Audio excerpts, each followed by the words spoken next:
ہندو کا میرے پاس ایک میسج آیا کہ میں مسلمان ہونا چاہتا ہوں، مگر مجھے پتہ چلا ہے کہ جیسے ہندوؤں میں ذات پات کا فرق ہے، اسلام میں بھی ایسا فرق بولو بھائی ہے۔ تو میں دبئی میں تھا جب ان کا واٹس ایپ پہ میسج آیا، تو میں نے کہا میں جب پہنچوں گا تو مجھے کال پہ بات کرنا، میں دبئی میں واٹس ایپ پہ کال نہیں ہوتی تو میں آپ کو اس کا جواب دوں گا۔ تو انہوں نے کہا میں مسلمان ہونا چاہتا ہوں مگر یہ ذات پات کا فرق کس میں ہے؟ تو مسلمانوں میں بھی ہے۔ تو میں نے کہا مسلمانوں میں ہے، یعنی اگر فون آیا نا تو میں اس کا جواب دوں گا، مسلمانوں میں ہے مگر اسلام میں بولو نا یار نہیں ہے۔ مسلمانوں میں، سب مسلمانوں میں بھی نہیں ہے، عربوں میں بڑی عصبیت ہے اور مختلف قوموں میں بڑی عصبیت ہے، وہ اجمی ہے، یہ پاکستانی ہے، یہ فلانا ہے، یہ ڈمکانا ہے، لیکن ایسے بھی لوگ ہیں۔ شیخ صالح العثیمین سعودی عرب کے بڑے عالم تھے، عربوں میں آپ جاؤ نا تو آپ کو واضح عصبیت نظر آتی ہے کہ وہ عرب کی ایک ان میں تکبر ہے کہ ہم عرب ہیں۔ میں سمجھتا تھا سب میں ہے، لیکن میں نے شیخ صالح العثیمین بڑے عالم ہیں ان کا بیان سنا تو مجھے اندازہ ہوا الحمدللہ سب میں نہیں ہے۔ انہوں نے بیان میں کہا کہ یہ جو عرب اسرائیل کی جنگ ہے نا، اس میں کبھی بھی عربوں کو فتح نہیں ہوگی۔ یہ بیان میں نے ان کا سنا۔ سوال پیدا تو کیوں بھائی، بڑی عجیب بات کر رہے ہیں نا۔ انہوں نے کہا اس لیے کہ اللہ نے اسلام کی مدد کا وعدہ کیا ہے، عرب کی مدد کا وعدہ نہیں کیا۔ انہوں نے کہا اس جنگ کو جب نام دو گے نا اسلام اور اسرائیل کی جنگ، مسلمانوں اور اسرائیل کی جنگ، پھر اس میں اللہ کی مدد ہوگی۔ کتنی خوبصورت بات کی، حالانکہ خود عربی ہیں۔ کیا خیال ہے بھائی؟ انہوں نے کہا اس جنگ پہ لیبل ہی غلط لگ رہا ہے، عرب اسرائیل جنگ، تو اللہ کیسے مدد کرے گا؟ اللہ نے عرب کی مدد کا وعدہ، نبی صلی اللہ علیہ وسلم عربوں کو مقام دلانے نہیں آئے تھے، اسلام کو دنیا میں غالب کرنے آئے تھے۔ آپ اگر عربیت کو فروغ دینے کے لیے آتے تو آپ صلی اللہ علیہ وسلم کی تلوار سب سے پہلے عربوں کے خلاف نہ اٹھتی۔ عرب کے خلاف غزوہ بدر پہلی جنگ ہے، کس کے خلاف ہوئی تھی؟ عرب کے۔ عرب میں کس کے خلاف؟ قریشیوں کے خلاف۔ قریشیوں میں کس کے خلاف؟ ہاشمی کے خلاف، جو نبی کی قوم کے لوگ تھے۔ ہاشمیوں کے خلاف جنگ ہوئی ہے سب سے پہلے، جو نبی کے قوم کے تھے۔ پتہ چلا اسلام کی جنگ نظریات کی بیس پر ہوتی ہے، قوم کی بیس پہ نہیں ہوتی۔ نظریہ مختلف تھا، وہ بت پرست تھے، اور آپ صلی اللہ علیہ وسلم دعوت کس کی دے رہے تھے؟ توحید کی۔ تو لڑائی ہوئی ہے دونوں میں۔ ایک ہی اگر قوم کے لیے آتے تو آپ کی لڑائی سب سے پہلے فارسیوں کے خلاف ہوتی۔ سمجھ میں آ رہی ہے بات؟ سب سے پہلے کس کے خلاف ہوتی؟ اپنی قوم کے خلاف نہ ہوتی، سب سے پہلے آپ کی تلوار اپنی قوم کے، اپنے سگے رشتہ داروں کے خلاف چلی ہے۔ حضرت سلمان فارسی رضی اللہ تعالی عنہ جب فارس پہنچے نا، ایران پہنچے جنگ کے لیے، جہاد کے لیے، تو خود کہاں کے، کس قوم کے تھے؟ فارس کے۔ فارس کے تھے، جنگ کی قیادت کر رہے تھے عربوں کی۔ کس کی قیادت کر رہے تھے؟ عربوں کی۔ پیچھے سارے صحابہ عرب، قریشی، ہاشمی۔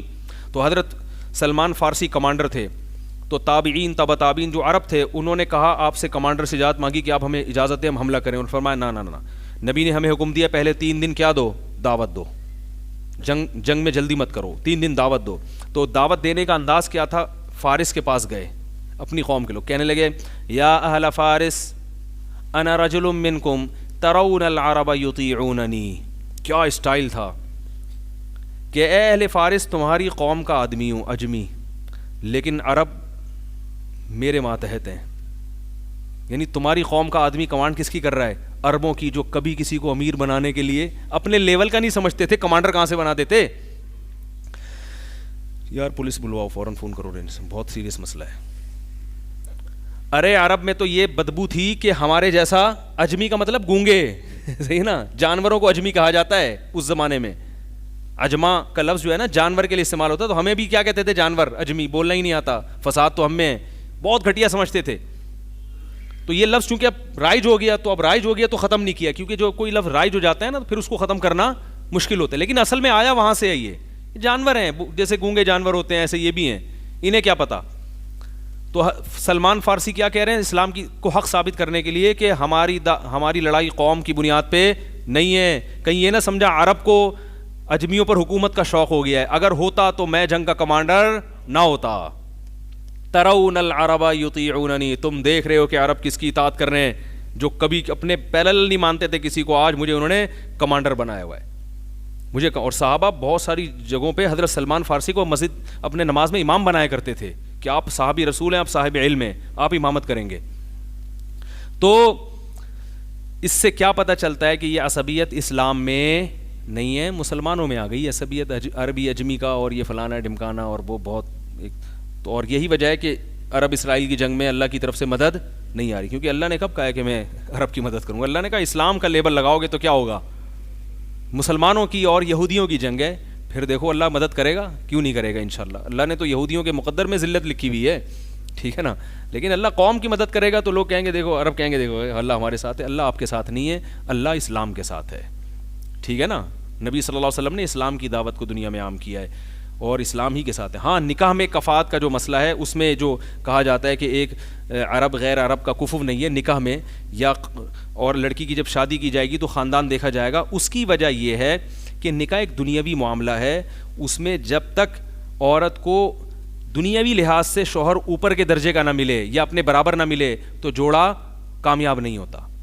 اسی وجہ سے فقہاء نے لکھا ہے کہ بالکل ایک کمتر لڑکی جو ہے، جو ایک یعنی ایک کمتر لڑکا، مثال کے طور پر ایک لڑکے کا پیشہ ہے بیچارہ جھاڑو لگاتا ہے، جائز ہے یہ بھی، وہ کوئی بہت اعلیٰ افسر کی بیٹی سے نکاح ولی کی اجازت کے بغیر نہیں کر سکتا، کیونکہ بے جوڑ کا رشتہ، یہ میچنگ کی شادی نہیں ہے۔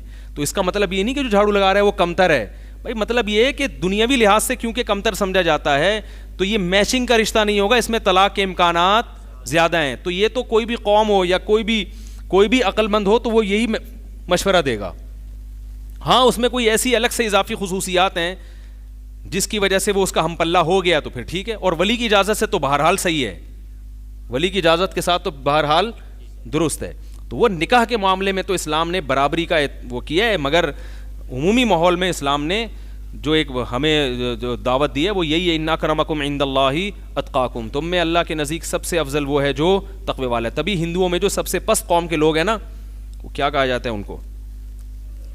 شودر جو قوم ہے نا، سب سے کم، وہ زیادہ مسلمان ہوتے ہیں، اس لیے کہ ان کو اسلام میں وہی عزت ملتی ہے جو دوسرے مسلمانوں کی ہے۔ ہندوؤں کے یہاں ان کو کوئی لفٹ کرانے کے لیے تیار نہیں ہوتا، تو مسلمان ہو جاتے، ان کو پتہ ہے مسلمان ہمیں اپنے جیسا سمجھ لیں گے، ہماری قوم ہمیں اپنے جیسا نہیں سمجھے گی، تو مسلمان سمجھتے ہیں کوئی فرق نہیں ہے۔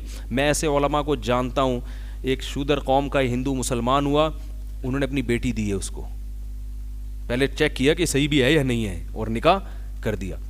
تو اگر وہ دیکھتے ہیں کہ بھئی یہ پکا ہے اور اس کے پرانے جراثیم سارے اس میں ختم ہو گئے ہیں تو پھر وہ کفات کا مسئلہ بھی ختم ہو جاتا ہے۔ باپ تو یہی تو دیکھے گا نا کہ کفو ہے یا نہیں ہے، تو اس بیس پہ وہ کر دے گا نکاح، تو ایسا ہوا ہے۔